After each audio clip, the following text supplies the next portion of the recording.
അറിയാം ഓണത്തിൻ്റെ ഐതിഹ്യം. പ്രിയ ജനതയെ ആണ്ടിലൊരിക്കൽ വന്ന് കണ്ടുകൊള്ളാൻ മഹാബലിക്ക് വാമൻ നൽകിയ അവസരമാണ് തിരുവോണമായി കേരളീയർ ആഘോഷിക്കുന്നത്. ഓണത്തെ സംബന്ധിച്ച് നിരവധി ഐതിഹ്യങ്ങളുണ്ട്. അതിലേറ്റവും ശ്രദ്ധേയം മഹാബലിയുടേതാണ്. മഹാബലി എന്നൊരു അസുര ചക്രവർത്തി നാട് ഭരിച്ചിരുന്നു. എല്ലായിടത്തും ജയിച്ചവനായിരുന്ന മഹാബലിയുടെ ഗർവ് മാറ്റുന്നതിന് വാമൻ എന്ന ബ്രാഹ്മണ ബാലനായി മഹാവിഷ്ണു അവതരിച്ച് തപസ് ചെയ്യുവാൻ 3 അടി മണ്ണ് മഹാബലിയോട് ചോദിച്ചു. മഹാബലി അത് നൽകാമെന്ന് സമ്മതിച്ചു. തൽക്ഷണം പ്രപഞ്ചത്തോളം വലിയ ആകാരം കൈക്കൊണ്ട് വാമൻ 2 അടി കൊണ്ട് ഭൂമിയും ആകാശവും അളന്ന ശേഷം മൂന്നാമത്തേത് എവിടെയെന്ന ചോദ്യത്തിന് സത്യവാനായ ബലി ചക്രവർത്തി സ്വന്തം ശിരസ് കുനിച്ചു കാണിച്ചു കൊടുത്തു. വാമൻ ആ ശിരസ് ചവിട്ടി മഹാബലിയെ പാതാളത്തിലേക്ക് അയച്ചു.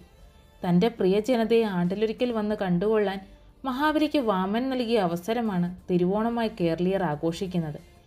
കേരളീയരാണ് ഓണാഘോഷം നടത്തിയത് എന്നാണ് ഐതിഹ്യമെങ്കിലും അതിനേക്കാൾ വളരെ മുൻപേ തന്നെ കേരളത്തിലും മധുര ഉൾപ്പെടെ തമിഴ്നാട്ടിലും മറ്റും ഓണാഘോഷം നടത്തിയതായി സംഘകൃതികൾ വെളിപ്പെടുത്തുന്നു.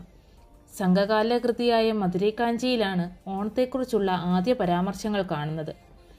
തിരുനാൾ എന്ന് വെച്ചാൽ മഹാവിഷ്ണുവിൻ്റെ ജനനമായിട്ടാണ് ഓണം ആഘോഷിക്കപ്പെടുന്നത്. മധുരൈക്കാഞ്ചി 590 മുതലുള്ള അടികളിൽ പറയുന്നു. പിന്നീട് കാർഷികവും വാണിജ്യവുമായ അത് മാറി. കർക്കിടക മാസത്തിന് ശേഷം മാനം തെളിയുന്ന ഈ കാലത്താണ് വിദേശ കപ്പലുകൾ പണ്ട് സുഗന്ധദ്രവ്യ വ്യാപാരത്തിനായി കേരളത്തെ കൂടുതലായി അടുത്തിരുന്നത്. അങ്ങനെ സ്വർണം കൊണ്ടുവരുന്ന ഈ മാസത്തെ പൊന്നിൻ ചിങ്ങമാസം എന്നും ഓണത്തെ പൊന്നോണമെന്നും വിളിക്കാനുള്ള കാരണം അതാണ്.